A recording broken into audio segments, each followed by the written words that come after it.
Imagine it's the year 2037, and the world has finally created the first functional teleporter. You step into a booth in America, and in just a few seconds, you appear on the other side of the world. Japan, Naruto! Sasuke! Russia,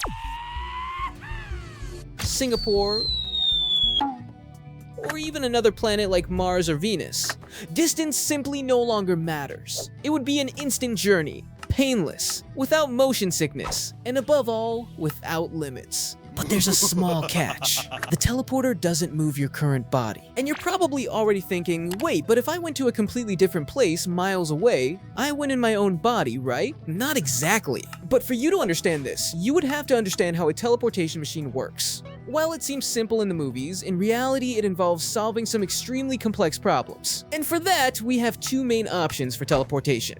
Star Trek versus quantum teleportation. The first option would be like in Star Trek. Imagine stepping into a booth where you are completely scanned atom by atom.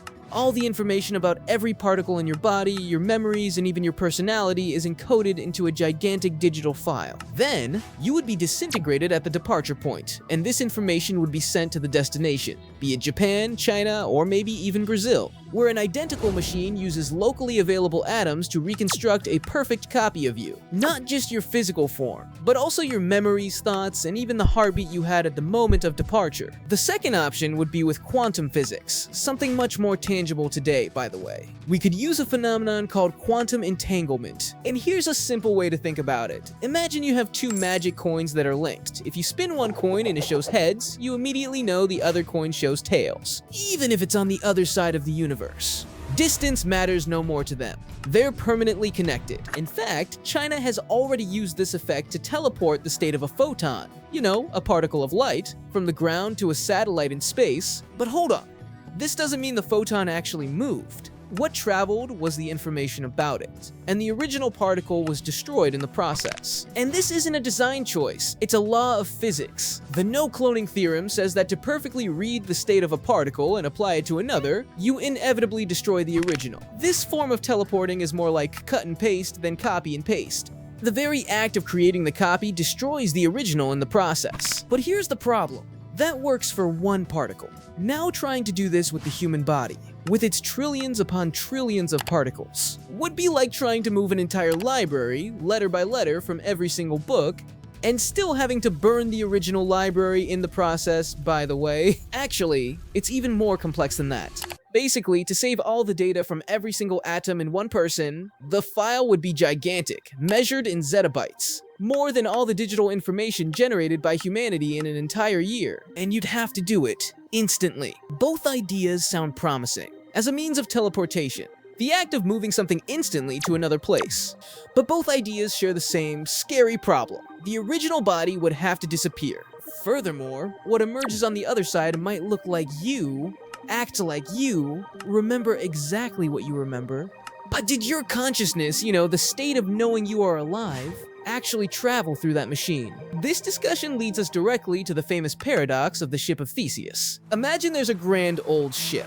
In its first year, it suffers a collision, and some of its wooden planks need to be replaced. In the second year, the mast breaks during a storm and is also replaced. And so year after year, small parts are renewed so the ship can continue its voyages. After 30 years, every single original piece has been replaced. Planks, sails, masts, every screw, and every nail. On top of that, the crew has completely changed. None of the original sailors are still aboard. The question is it still the same ship? Now, apply this to teleportation.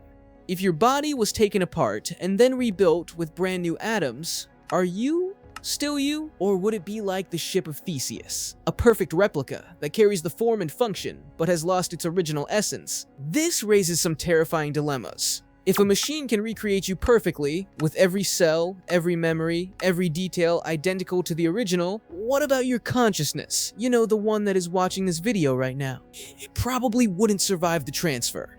The moment you stepped into that machine, you literally died, even if another you goes on living. With all your memories, with the same desires and voice. Still, it's not you who opened their eyes on the other side. It's just a fake continuation, a new plank in an old ship, a soul replaced by an illusion of continuity. But there are far more.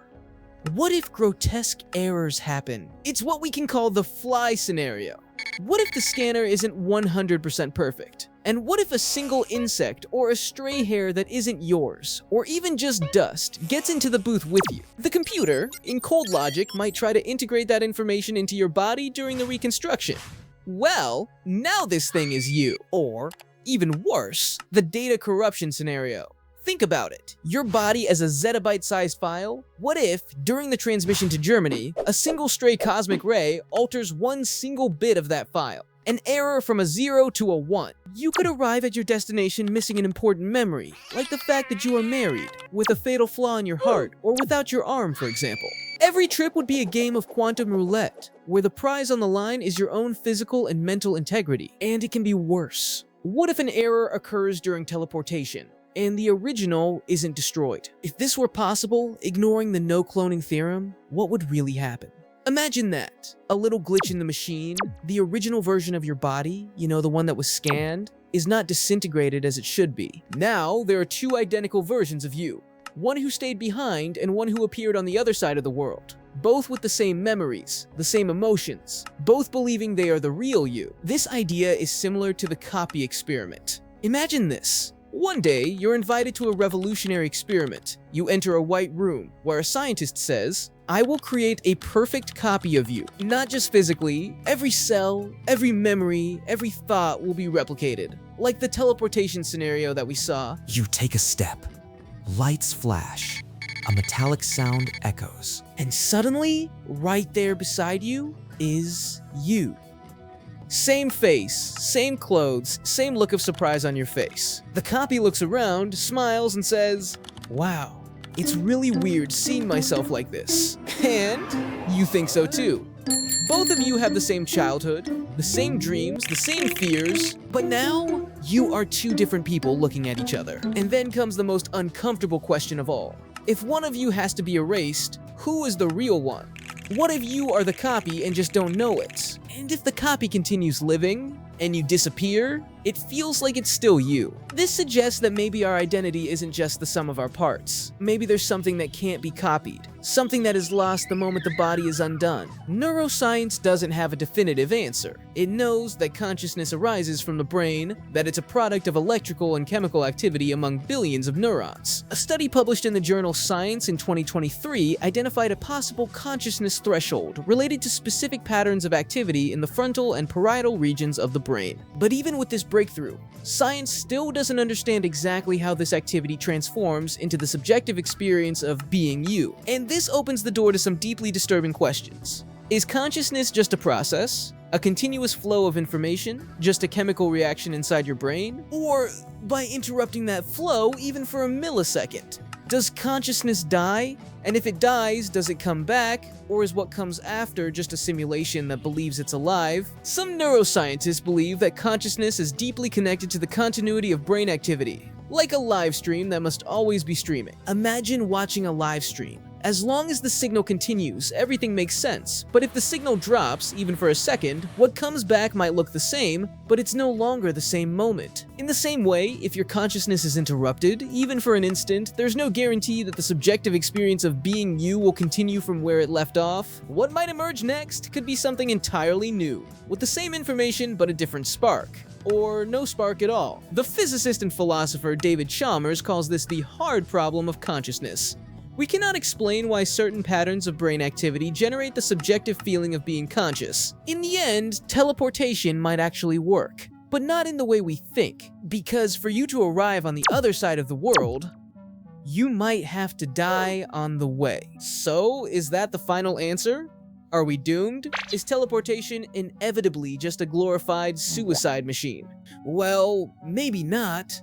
Science fiction, which loves to present us with these dilemmas, has also thought of a solution. There is a third way, another type of teleportation that completely avoids the problem of death and identity. It's teleportation via a wormhole.